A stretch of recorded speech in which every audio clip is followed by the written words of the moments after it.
is up? We back. We back, and Talk about M3gan. man, I really want this to be different. I guess we already set the synopsis on the other video, so if y'all want to hear that, go back to that video. Are you gonna splice them together later or what? No, that's too much work. Let's I just. mean, I can like read it. You have a quick synopsis you want to say? Yeah, I could come up with one on top of my head. After a tragic accident that left a poor girl orphaned and having to live with her scientist, creator of toys, Aunt Gemma, uh, Gemma decides that she is gonna put together and bring home a creation of hers that is supposed to help with to be the new toy of the century, but the programming wasn't exactly done how it's supposed to be done, and things start to go a little haywire after. What's that girl's name in the movie? Cool. The girl, the little girl. Oh, the girl, Katie. After her and Katie are together and start seeing some strange occurrences happening around the neighborhood. Rotten Tomatoes ratings at 94%. IMDb has a 6.5. And where's the other one at? Isn't there always a third one? I guess not. Rotten Tomato, IMDb, and that's pretty much. I think there's like a meta score or some shit. That, yeah. But I can't find it, so yeah. We get right into the ratings. So what did you rate it? Welcome back, Mr. Handsome. This movie I really enjoyed. I didn't think it was a bad movie. I thought it was pretty good. I was excited to watch it. What made you excited to watch it? The hype around it, the preview for it, really, the trailer. Like, it looks stupid, but funny. And, it was that one. The one that you probably saw the most, was it the one with her dancing, like, and then pulling out the blade, like right before that guy running down the elevator? Yeah. Yeah, that's the one I saw a lot too. That for me didn't like make me want to watch it per se. It kind of made it feel like it was going to be very like teen-ish, or like, I don't know, like kind of like weird. I don't know, like it's being promoted toward teenagers, which it might have been. I don't know that for a fact. But I don't know. Like, honestly, I didn't have any real. Oh, actually, you haven't said your rating yet. What's your rating? 3. Solid 3. A solid 3 out of 5 machetes. Whenever I saw that preview and stuff, well, first off, obviously looking at the trailer, like M3gan just looked awesome, just in general. Like, you could tell that it wasn't a little girl in makeup. You can tell they used prosthetics and stuff like that. So I kind of was like going in it thinking, oh, kind of like, is it going to be like a Chucky ripoff kind of thing? So I was kind of like curious, but no, I really enjoyed it as well. I would give it honestly a 4 out of 5. I really did enjoy it. A few plot holes and stuff, but we'll get into that. If you haven't seen M3gan, go check it out in theaters. I believe it's still in theaters right now. Because the rest of this podcast is about to be spoilers.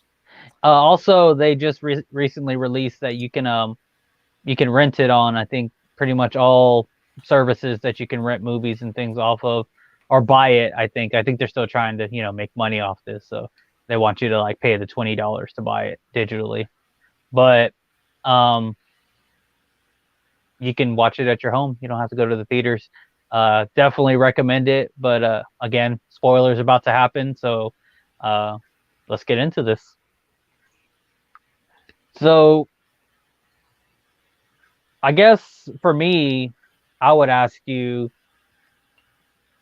before we get into the meat of it, like, what was like your overall experience like with the movie, and like, Like, how was the flow of the movie to you? Did it seem stagnant? Did it seem slow? Um, The beginning was kind of slow. I forgot my mic's up here. Can you even hear me? it sounded like you were yelling at me, but yeah, um, the beginning was kind of slow. Like you it didn't sound jump. way better now. Jesus Christ. It didn't jump right into it with like Megan and everything.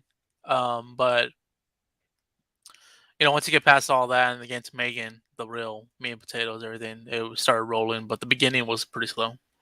Yeah, it definitely had a slow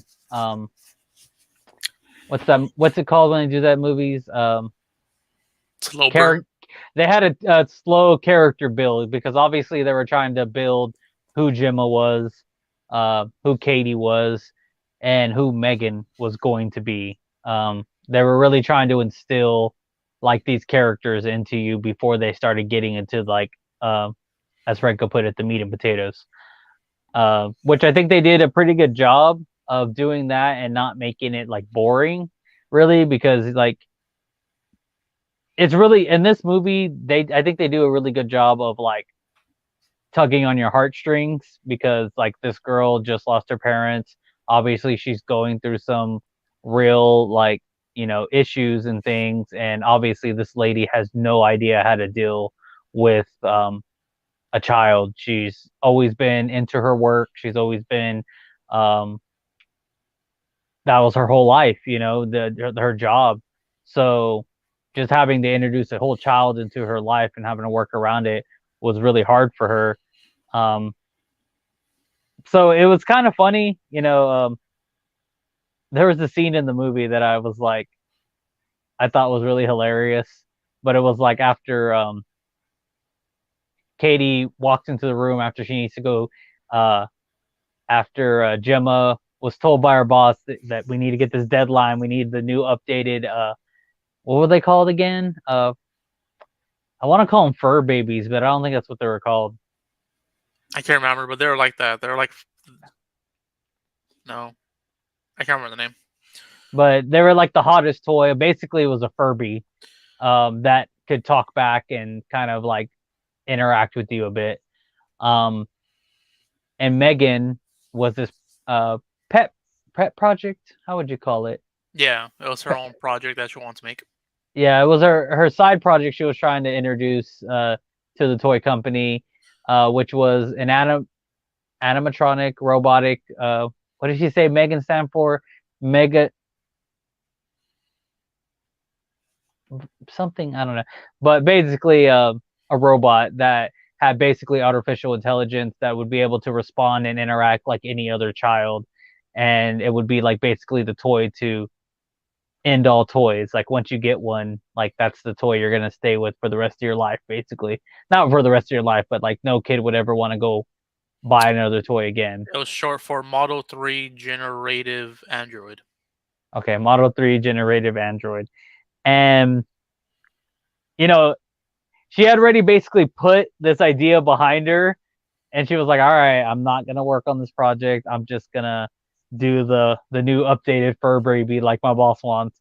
And then as soon as Katie walked in and was like, I would love this toy, and she's like, F all that. I'm making this toy right now. My boss can wait or do whatever he wants, I'm gonna do this. Um what did you like I was gonna say like what did you I guess let's just go into it. Like what were your favorite scenes My favorite scene was when she killed the dog. when she killed the dog? Yeah, it was heartbreaking, but it was a pretty good scene. Yeah. And then whenever she was like using the voices that to, like call the lady out, the dog and everything. Or yeah, she did that a lot throughout the movie. She used other people's voices to lure people to things, which I thought was really creative and really cool. Um, I haven't really watched the new Chucky movie. Did it have? You seen the new Chucky movie? I haven't seen No, any of the Chucky movies. I haven't seen any of the Chucky I movies. think part three I've seen, but like the Seed of Chucky or whatever. But that's about it. That's part 4, but whatever. No, Oh, that's part 5 actually. Wow. or five. Yeah, because then there's after. Child's Play 3, then there's the Bride of Chucky, and then the Seed of Chucky. I think I've seen Bride of Chucky too, like parts of it. um, but the newer Chucky movie, I haven't seen it either, but from the commercials and trailers that I saw, it was basically it wasn't the same idea that there's a soul trapped inside of it. It's just an AI gone bad, kind of similar to this story, is what it seemed like. Um, but my favorite scenes, there were I really liked. So me and you have this like conversation sometimes about, or we had it about Violent Night. Like it's not really a horror movie; it was a drama, or whatever they wanted to call it, a thriller. And I was like, well, this is kind of a thriller when you really like look at it. Like I didn't really see it as a horror movie, except for the fact that everyone's scared that puppets are going to come alive and kill you in your sleep. So that was like the horror aspect of it. Is that yeah, people were scared of that. I get it. But what I thought was really cool is I don't know if like the creators thought, hey, this really doesn't seem like it has too many horror themes in it, because it was more like a thriller drama in my head. What I thought was really cool is after the girl, Gemma, smashed a glass of water over Megan's head, she started kind of getting like this, like all like funky walking, like she was like disabled. But it kind of really, to me, pay homage to like The Grudge and like other movies that do distorted like walking scenes like that, which I thought was really cool because it made it really creepy and you're like, oh wow, okay, that's really cool. um I thought that was a nice nod to the horror aspect of what they were trying to do. So that was a really cool scene when I seen it. And then I think like one of the things that I thought was really interesting about just Megan herself, or the idea of Megan, was like when her and Gemma have this conversation about like um like you made me, but you don't even know like what you made. Like you made me with this artificial intelligence to adapt, but you honestly, if I can tell you didn't even understand how this programming was gonna work at all.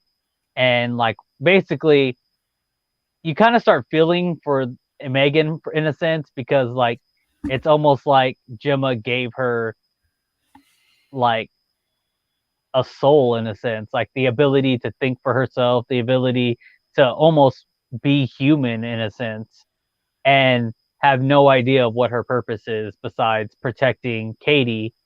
And it seemed like that purpose was just so minuscule compared to like how her programming was evolving.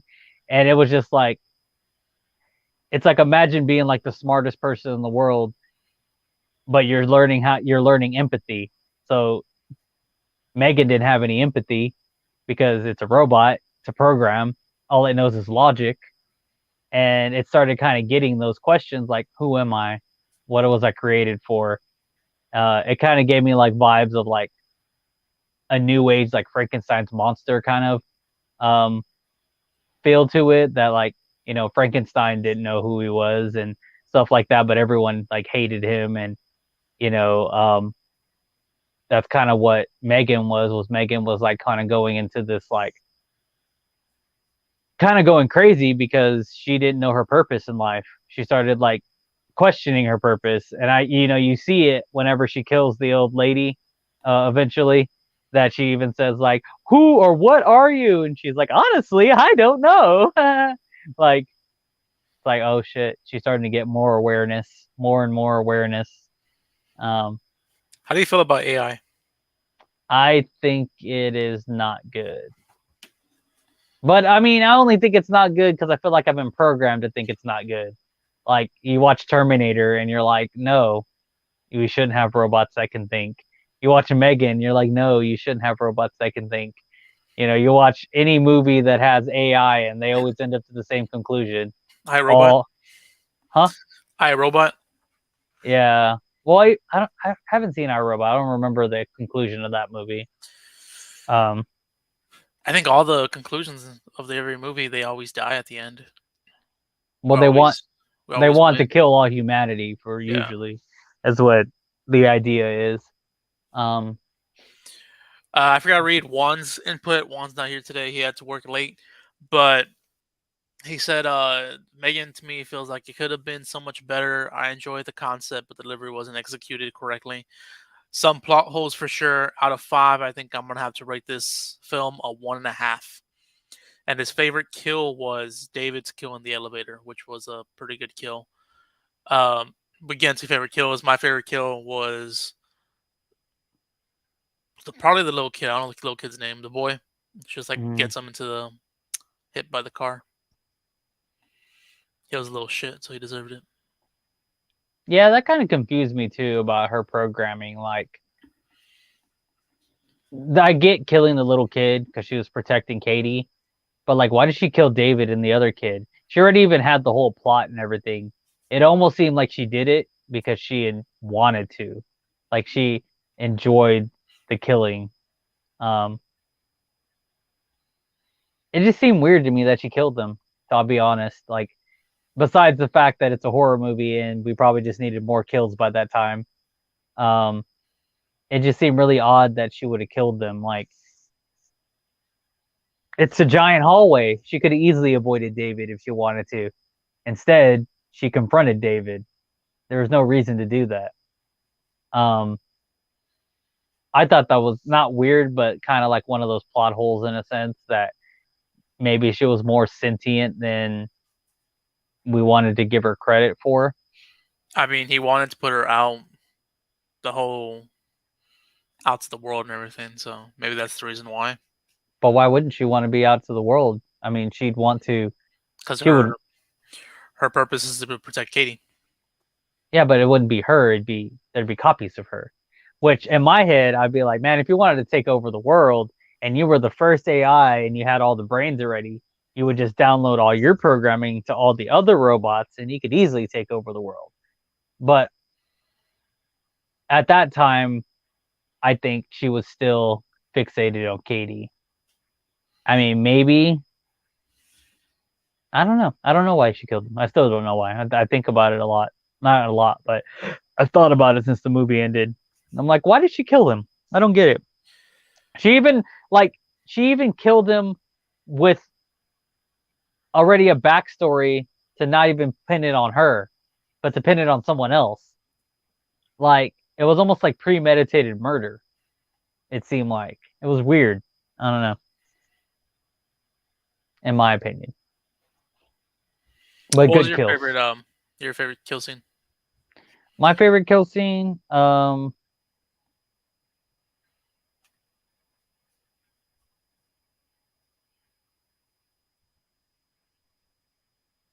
There's only like what 4 kills in this movie. The dog, the old lady, the David kid, and the kid, David, David and her the assistant. Um, and then the I would probably say the old lady. It was really creepy. It was really the first time we like seen her do anything real. Like she pulled the dog from underneath the fence, and then that's all you saw. You didn't see anything else. But the old lady is like when she started actually like she was creeping. She was in the shadows. She hit him with an unusual weapon that wouldn't normally be used in most kills. Um, yeah, it was a pretty good kill scene when she killed the old lady. You have any taglines for this movie? You want to do taglines this week? Um, we can. What was the tagline for this movie? Uh,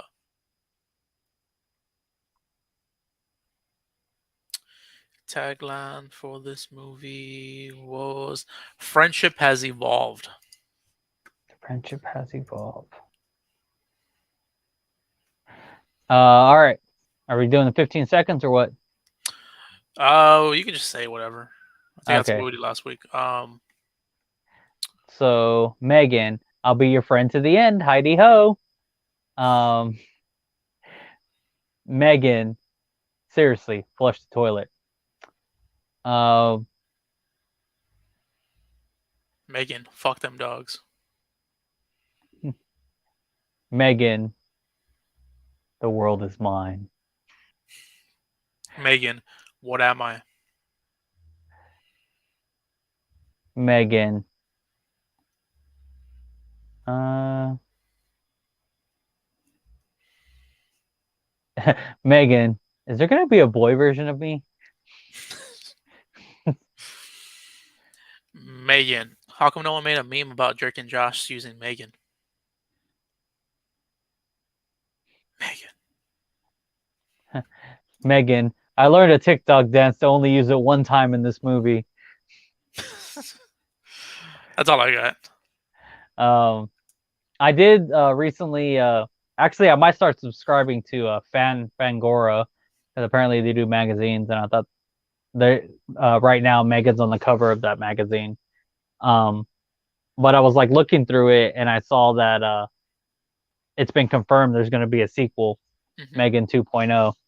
So that's like something I kind of feel weird about because I kind of feel like this is a good standalone movie. Like if you were just to leave it alone, don't like I don't even know where you would go with this, to be honest. Like it it just really sucks sometimes that like the entertainment business, especially movies, you can't just leave something that's successful alone. You have to make a sequel. You have to it makes money and we all run on money. I get it. It just really sucks that we can't just have something, have it be one movie, have it have a good ending or a decent ending with no second follow up and just not make a sequel to it. Like obviously Megan, I think I was looking at the stuff and it made back its money and more. You know, it's a successful movie. You know, for the most part, but it just makes me sad that they just can't just end it there and just say that's it. That's a movie. We can get the money that we made back. We could just put it into other Blumhouse movies, you know, or whatever they want to do. Instead of doing that, they just have to make a sequel. And sequels to me can ruin a good original. And I just like I don't want this original to be ruined because I really do like it. But we are getting a sequel, and we'll see how that happens or how that works out for them. If they have Megan just like follow them around, Katie and Gemma again, then it's just what's the point? Yeah, yeah, like, I don't know. Like I don't even think I know what Child's Play 2 is about, period. I know what Child Play 3 is about, but Child's Play 2, I really don't I'm not 100% sure what happens in that movie. Um besides Chucky dying at the end inside of the pit of other Chuckies. Um So talking but about Chucky and all that, we can talk about Legacy. Since they're making a part two, do you see Megan being as big as Chucky? Being like a horror icon like Chucky, Jason, Freddy? you know, if they do it right, yes. If they do a second one, I just don't know. I can't imagine what the second one's gonna be about. But anyway, if they figure out a way to recreate a whole nother Megan without Gemma, um, I think it's gonna be they need to up the body count. If they can up the body count on the next movie, I think it'll be impressive enough for people to be like, wow, that was really cool. And if they can end it in a way that could even start a third one, I can imagine this being like a trilogy. But I just I don't think we've ever talked about this, but I feel like the reason they got away with making a Chucky or Child's Play 1, Child's Play 2, Child's Play 3, and they made a Nightmare on Elm Street like 1 through 8, Freddy, or not Freddy, but Friday the 13th 1 through like whatever, is because I don't think they really cared back then. You know, they were just having fun making movies. Like even if it didn't like completely make the budget, As long as they got some money back, they were like, "Hey, we're gonna make another one. Hey, we're gonna make another one. Hey, you know what? Three really sucked, but I have a really good idea for four." you know, I just think they kept doing it.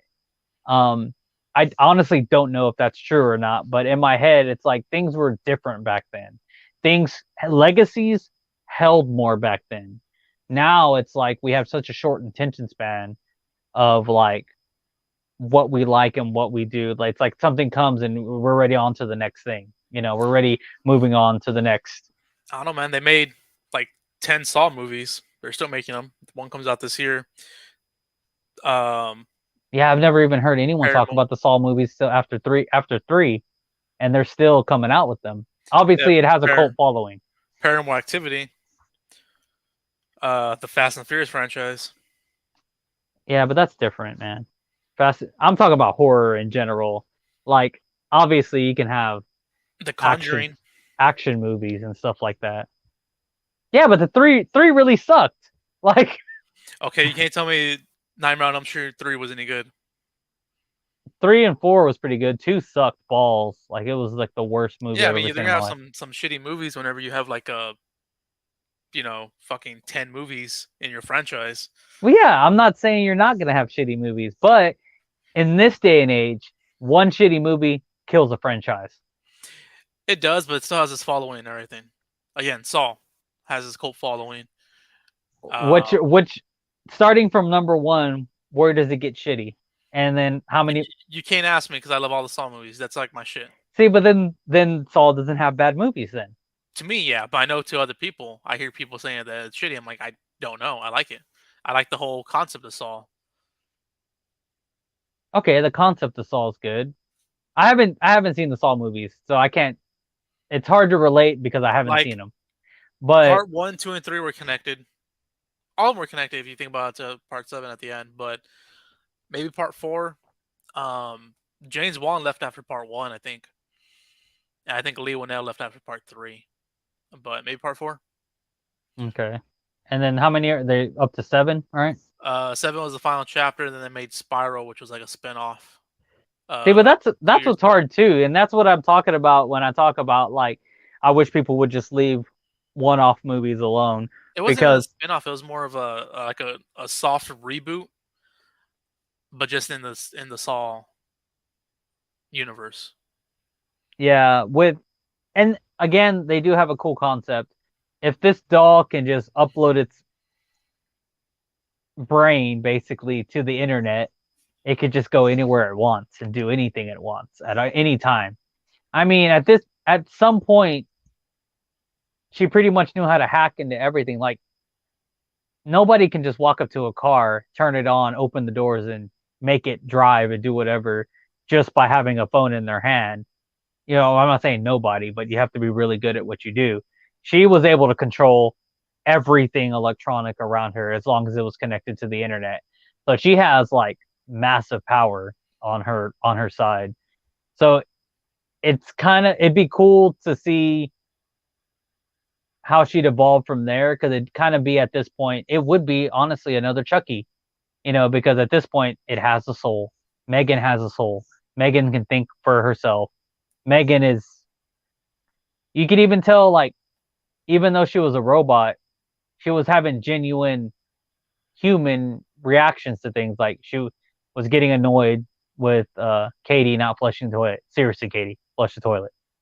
Um, and then whenever she was talking to Gemma about her existence or whatever and playing the piano, she like slammed the piano because she was angry. She was having real emotions. Honestly, Gemma's a genius because she created perfect AI, basically. Not perfect AI, but human AI enough to have real feelings. Um, yeah, I don't know. I think it's possible that Megan could have a legacy, but it's hard to tell without the second movie. Yeah, it's the fact that they're making the second movie that makes me think that they're probably gonna go with it and then see. I mean, all you need is a sequel to have like a legacy, really. That's how I feel, at least. But like, I don't even think I've seen Paranormal Activity 2 or 3. There's like a 5 coming out, right? Second part 7 coming out, I think, Holy shit. because it was part 1, 2, and 3. Um, I mean, I think, the Skeleton Key, the Lost Ones, I think. I think it's part 7. The Kin, because I think part 6 came out like 2 years ago, so I think it's part 7. holy shit. So, like, in my head, too, like, you really have to kind of know what the hell you're doing. Like, and Insidious, because Insidious is another one that's had multiple movies. They took, like, a storyline and they just keep expanding the storyline, basically. Um, obviously, number one had an open ending. Number two had, I'm not sure it had an open ending, but it had an ending. Um, and then there's number three, which I think was a prequel, basically. Hmm. And then number four, I've never seen. And they're coming out with number five, right? Yeah, even like if you do a prequel, like how would that even be? Because she came up with like, I guess she was already working on it when the movie started, and then she fully made it during the movie. So it's like, how are you gonna? I guess getting up to the point where she's already has the idea in her head about it, even for a prequel. But I don't see a prequel. Um, I don't see a prequel happening, honestly. You know what? I mean, they should do a part two, and basically in part two with Megan taking over the world, and then part three is Terminator, but with Megan. There's no Skynet. It's just Megan. Like, Megan Megan's just taken over the world, took over all the military, internet, and missiles, and she's at war with all the humans. Like, just go all out, man. Hey, people that make Megan, that's it. That's your movie. Two is her taking over the world. Three, she already took over the world, and the Resistance is coming to try to take her out.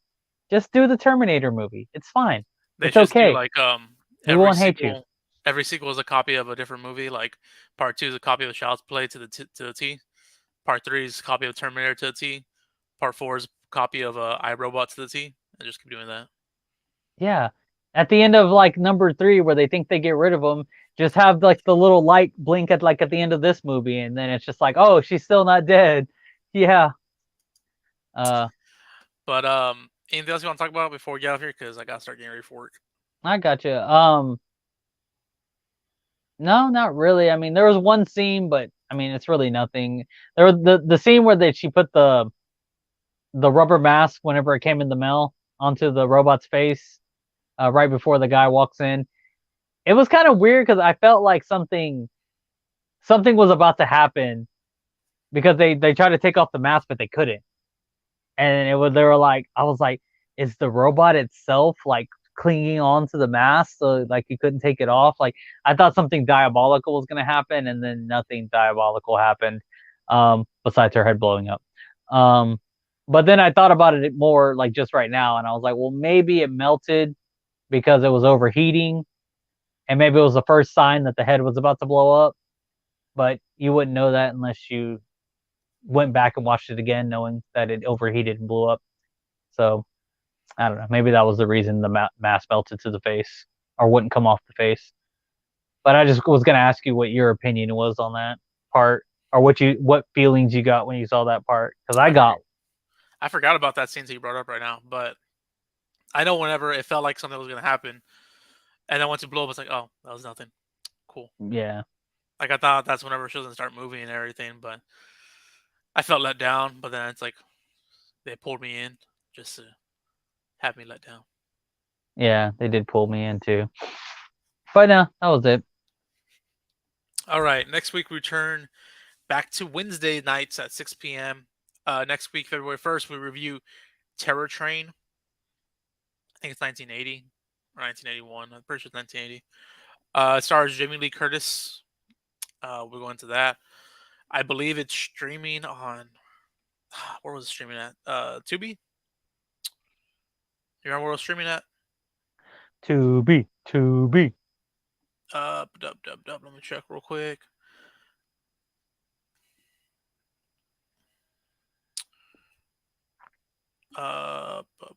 Yeah, streaming on Tubi.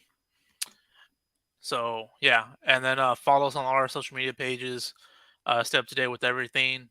We'll be releasing February schedule tomorrow. So if you want to see what we're reviewing for February, follow us then. And other than that, thank y'all for watching and listening. Catch you guys next time. Peace, love, tacos. Deuces. Check out Sneak Peek February 10th.